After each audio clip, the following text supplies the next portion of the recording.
नमस्कार दोस्तों, मैं सुमित यादव, आप देख रहे हैं दा सुनामी। इस समय मेरी मौजूदगी लखनऊ में है और हम लोग इससे पहले बातचीत कर चुके हैं कि किस तरीके से राजीव राय प्रोफेसर अनिल यादव की ज़मीन पर कब्जा कर रहे हैं। अब कहानी उससे आगे बढ़ चुकी है। हम लोगों ने पहले आप लोगों को बताया था कि समाजवादी पार्टी के ऑफिस गए थे, अखिलेश जी का इंतज़ार है, अभी लखनऊ वो आए नहीं है, उनसे मुलाकात हो नहीं पाई है। लेकिन इसी बीच राजीव राय ने लीगल नोटिस मानहानि का प्रोफेसर अनिल यादव पर किया है और उसका जवाब भी दिया गया। आगे की जो भी कार्रवाई है, क्या और मदद की बात पार्टी कार्यालय से कुछ हुई है या नहीं, और राजीव राय से अब कैसे लीगली लड़ाई लड़ी जाएगी, उस पर भी हम लोग बातचीत करेंगे। हमारे साथ अनिल यादव जी मौजूद हैं। बहुत बहुत स्वागत है अनिल चैनल पर। सुमित, बातचीत को बताने से पहले मैं एक चीज़ बता दूं आपको कि ये लीगल नोटिस है जो राजीव राय जी ने भेजा हुआ है। ये हमारे नाम पे है और ये है भूमि विवाद। उन्होंने हमारी भूमि पे कब्जा किया हुआ है और मैं कब्जा खाली कराने का निवेदन कर रहा हूँ। अब चूंकि उन्होंने कानूनी लड़ाई छेड़ दिया हुआ है, अब इससे ये स्पष्ट हो रहा है कि वो कब्जा छोड़ने को तैयार नहीं है। अब हम तो माननीय जी का इंतजार कर रहे हैं। माननीय जी लखनऊ में आए नहीं हैं, उनसे बातचीत कर लूँगा। इससे पहले चूंकि इस कानूनी लड़ाई में 72 घंटे का समय इन्होंने दिया था, तो मैंने उनको अपना जवाब भेज दिया है। क्या जवाब है आपका? जवाब यही है कि अगर आप हमारी जमीन खाली नहीं करते हैं तो आप पे मुकदमा किया जाएगा।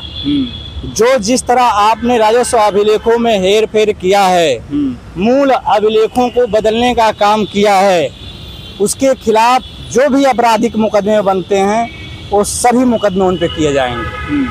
आप सभी लोग जानते हैं कि राजस्व अभिलेखों में हेर फेर करना एक बहुत बड़ा दंडनीय अपराध है और सांसद जी का जो कृत्य था वो एक तरीके से भूमाफिया का ही कृत्य था।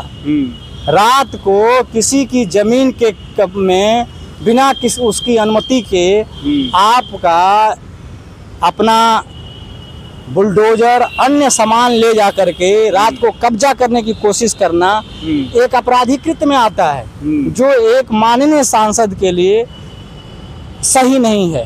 उसकी जो सामाजिक प्रतिष्ठा है उससे मैच नहीं करता। वो इस प्रकार का कृत्य एक सांसद करेगा जिसको आम जनता ने चुना है, और वो सांसद उसी आम जनता का की जमीन में से जबरदस्ती बिना उससे पूछे, बिना उसकी अनुमति के, बिना प्रशासन की अनुमति के, बिना किसी की अनुमति के, क्योंकि प्राइवेट लैंड में किसी को जाने की अनुमति नहीं है, और सांसद जी उस जमीन पे इनकी सहमति से इनका पीए रास्ता बना लिया और कब्जा कर लिया।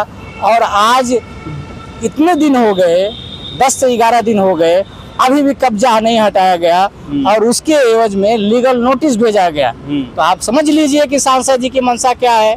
अगर मैं अपनी आवाज मुखर से नहीं उठाया होता, अगर लोगों को नहीं पहुंचाया होता, अपना काम नहीं रुकवा पाया होता, 11 बजे रात को, मैं पहले वीडियो में भी आपसे कहा था, पहले इंटरव्यू में भी मैंने कहा था ये चीज कि अगर 11 बजे रात को विश्वविद्यालय का कोई अलुमनाई जो बड़े प्रशासनिक पद पर है मेरी आवाज नहीं सुना होता, नहीं हस्तक्षेप किया होता, तो आज सांसद जी मुझे तो जिस स्थिति में डालते हैं वो सबको पता हो जाता। कुछ मदद है प्रशासन की तरफ से? प्रशासन बिल्कुल ढूला रवैया अपनाया हुआ है, प्रशासन मूक दर्शक बना हुआ है। सांसद जी का प्रभाव इतना है कि अब बताया नहीं जा सकता। एक माने चुना हुआ सांसद की निगाह इतनी बिगड़ेगी, पूरा लोकसभा क्षेत्र के लोग उस चीज पे चर्चा का विषय बना हुआ है। जिस जमीन पे जो जमीन कब्जा करने की बात हो रही, जितनी जमीन पर आस्था वो दिखा रहे हैं, वो कितनी की जमीन है आपकी? बहुत कीमती जमीन है सुमित। अब मैं बताया था ना कि मेरी और मेरे पिता की, मेरे परिवार वाले अगर 20 साल नौकरी करें और अपने जीवन का पैसा इकट्ठा करें तो आज के जमाने में जितना सांसद जी रोड निकालें उतनी जमीन नहीं हम लोग खरीद पाएंगे। इतनी कीमती जमीन है।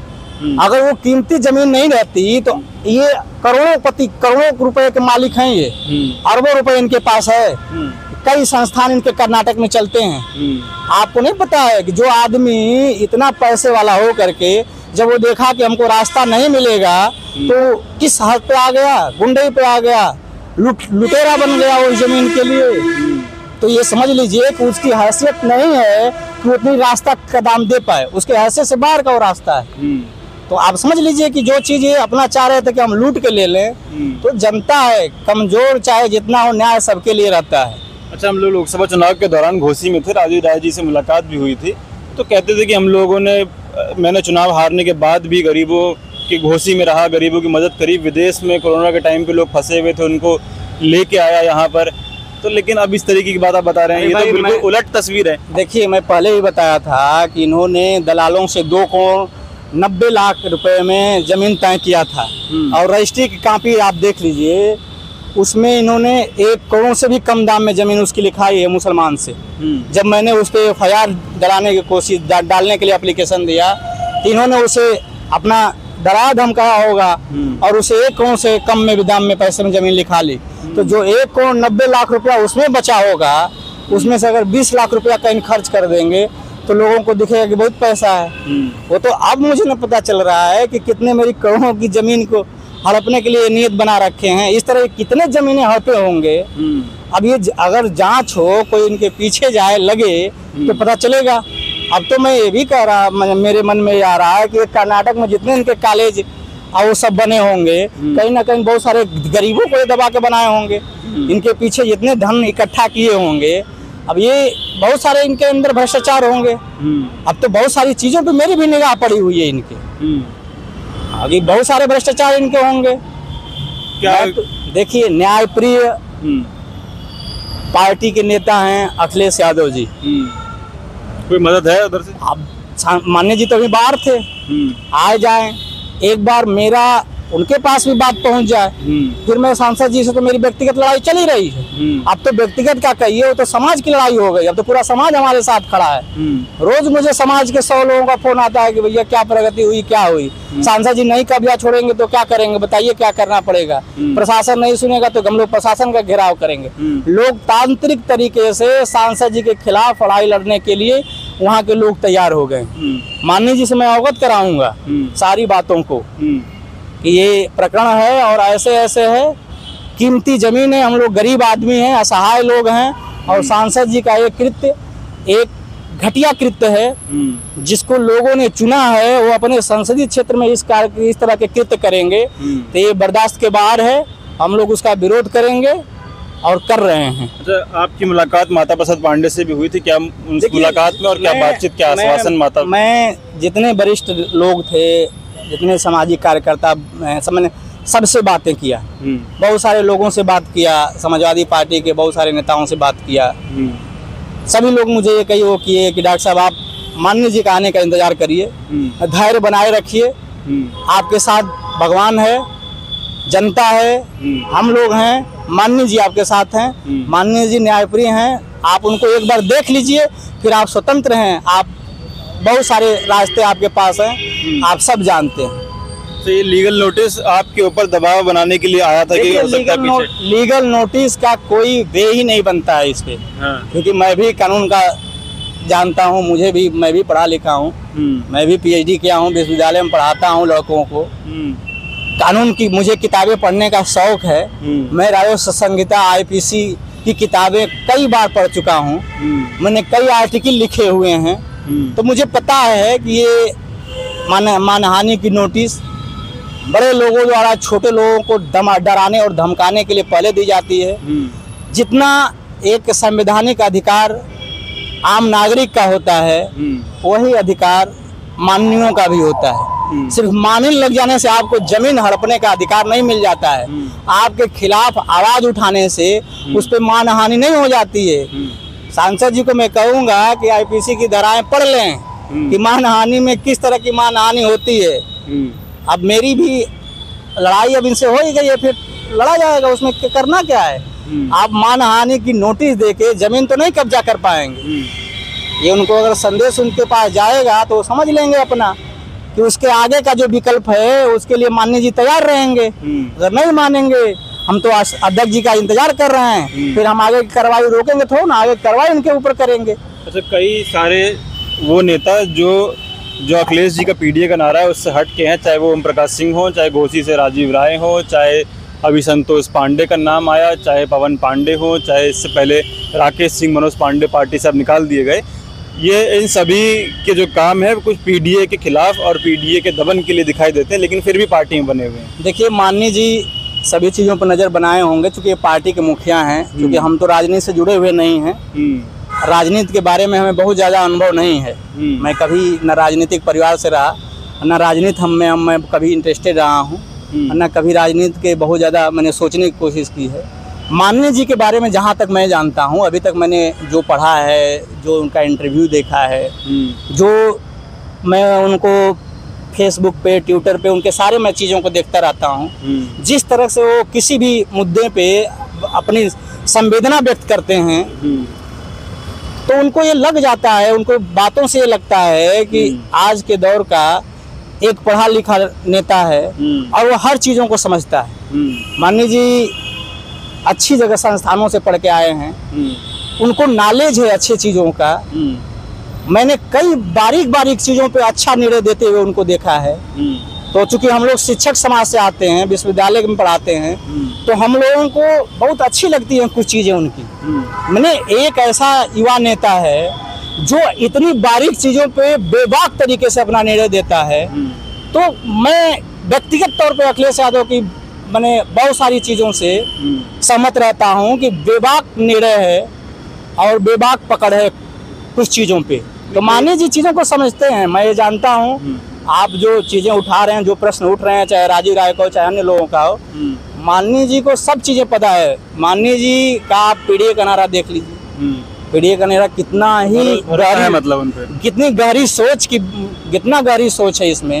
आप देख रहे हैं कि पीडीए का ही नारा था कि आपने लोकसभा में देखा। तो जिस व्यक्ति का विजन बड़ा होता है, ये छोटी मोटी चीजों को 1 मिनट में चुटकी बजा के हल कर देता है। पीडीए के नारे से राजीव राय भी जीत के आए हैं। अब तो उसी लिए तो उनका विरोध हो रहा है। वही पीडीए का लूटने गए, वही पीडीए के लोग जो वोट दिए हैं आज इनके खिलाफ खड़ा के हुए हैं, भागे हैं, उसी रात को दिल्ली भागे हुए हैं। हम तो कर रहे हैं कि आइए आप हमारे प्लाट पर चलिए, आपका भी प्लाट उसी बगल में है। मैं बुला रहा हूँ पूरे गांव से लोगों को, आप वहीं पे लोगों को बताइए, अपना कागज दिखाइए, मेरा कागज देखिए, और लोग बताएंगे। लोगों ने वहाँ जागरूक जनता ने कागज निकलवा लिया है, नक्शा निकलवा लिया है, लोग देख लिए हैं नक्शा, कहीं भू अभिलेख में कोई रास्ता नहीं है। माननीय जी अब जाकर उन लोगों को बताएं। जनता मूर्ख नहीं है, आजकल पढ़े लिखे है, सब चीज ऑनलाइन है, सब खाता नंबर नाम सब ओपन हो गया है, सब लोग गूगल पे देख ले रहे हैं। तो आप ये ना समझिए कि माननीय जी इतना वो जमाना रह गया कि लोग लूट के चले जाएंगे, नोटिस भेज देंगे तो लोग जड़ जाएंगे। माननीय जी किसको नोटिस भेज रहे हैं वो भी जाने। एक सवाल कई लोगों ने ये किया है कि रास्ता तो क्योंकि उनका जमीन है वहाँ पे, उनको रास्ता चाहिए, आप उनसे बात कर लीजिए। जो भी आपको जो भी मार्केट वैल्यू है उसकी रास्ता देना सरकार का काम है। और सरकार किसी के व्यक्तिगत भूमि से रास्ता नहीं दे सकती। माननीय जी को बताया गया था पहले कि उस पे रास्ता नहीं है। जिस भूमि पे रास्ता नहीं है तो आप उस भूमि को खरीदने क्यों गए? जब वो कई वर्षों से भूमि खाली पड़ी थी, लोगों ने आपको बताया कि, तो कहीं ना कहीं माननीय जी की मंशा रही होगी ना कि ये व्यक्ति की जमीन है, डॉक्टर आदमी है, हॉस्पिटल चलाता है, किसी ने बताया होगा कि सीधा इंसान है, थोड़ा सा आप प्रयास करेंगे। मरीज आदमी है, वो बीमार चल रहे हैं आजकल, डॉक्टर हैं, मरीज देखेंगे कि आप लड़ाई करेंगे, तो यही चीजें आई। क्या समाधान है? रास्ता कहाँ से निकल सकता है अगर निकालना भी चाहे? देखिए एक ही समाधान है, सांसद जी को जमीन हमारी छोड़नी पड़ेगी। वो अपने रास्ता का व्यवस्था जब वो लिखाए हैं तो उनके दिमाग में होगा, लेकिन सांसद जी के दिमाग में ये है कि मैं इनके जमीन से रास्ता निकाल लूंगा, तो वो मुश्किल है। वो हर जगह जाएगी ये बातें। अखिलेश जी भरोसा है आएंगे भाई, उनसे बात होगी, मुखिया हुए हैं, लोग उनको देख के वोट देते हैं। सांसद को कौन जानता था कि राजीव राय कौन है? भाई लोग पीडीए के लोग थे, यादव समाज के लोग थे, वो अखिलेश यादव को जानते थे कि इनकी पार्टी से आया हुआ व्यक्ति। मैं खुद नहीं जानता था कि ये किसको टिकट देंगे। बाद में जब इनका नाम ओपन हुआ तब मैं इसको जाना, चलिए ये है। अगर बात मान जाइए कि ये राजीव राय जो हमसे पहले से परिचित न रहते, किसी दूसरे व्यक्ति जिसको मैं न जानता, वोट तो उन्हीं को देता ना। ऐसा तो है ना किसी दूसरे को देता। तो ये समाज के अंदर जब लोगों ने एक धारणा बना ली है कि अमुक व्यक्ति को जिताना है, उसको लाना है सत्ता में, तो वो ये नहीं देखता है कि प्रत्याशी कौन है। इसी का लोग फायदा उठा रहे हैं और बदनाम दूसरे लोग हो रहे हैं। चलिए ठीक। तो पीडीए के नारे से जो लोकसभा का चुनाव था, पीडीए के नारे पर था और अखिलेश यादव राहुल गांधी के चेहरे पर वो लोकसभा के चुनाव में वोट दिया गया। लेकिन अब वही जिन पीडीए का वोट पाकर राजीव राय सांसद बने हैं, अब उन्हीं की ज़मीन पर कब्जा कर रहे हैं। तो ये तमाम तस्वीरें हम लोग कई दिनों से देख रहे हैं, खबरें कि जो भी समाजवादी पार्टी के सवर्ण लॉबी के जो लीडरशिप है उसमें काफ़ी विवाद अब आने लगा है। चाहे वो इससे पहले संतोष पांडे का नाम आया हो, कई लोग ओम प्रकाश सिंह की भी बात करते हैं, और अब राजीव राय, इन पे आरोप कि अनिल यादव की ज़मीन पर वो कब्जा कर रहे हैं, जो कि काफ़ी कीमती ज़मीन है। अब अनिल जी को खास सिर्फ एक उम्मीद कि अखिलेश जी का इंतज़ार है। अभी सदन दिल्ली का चालू है, आज दिल्ली में थे सत्र के दौरान, अब कब तक लखनऊ लौटते हैं उसी का इंतज़ार है। और क्या उनसे बातचीत होगी, उसके बाद भी तस्वीर हम लोग आप लोगों को दिखाएंगे। आप लोग क्या सोचते हैं, अपनी राय कमेंट बॉक्स में दीजिएगा। फिलहाल ये वीडियो मैं खत्म कर रहा हूँ, आप लोगों से मुलाकात अगली वीडियो में होगी। जुड़े रहे हमारे साथ, तब तक के लिए नमस्कार।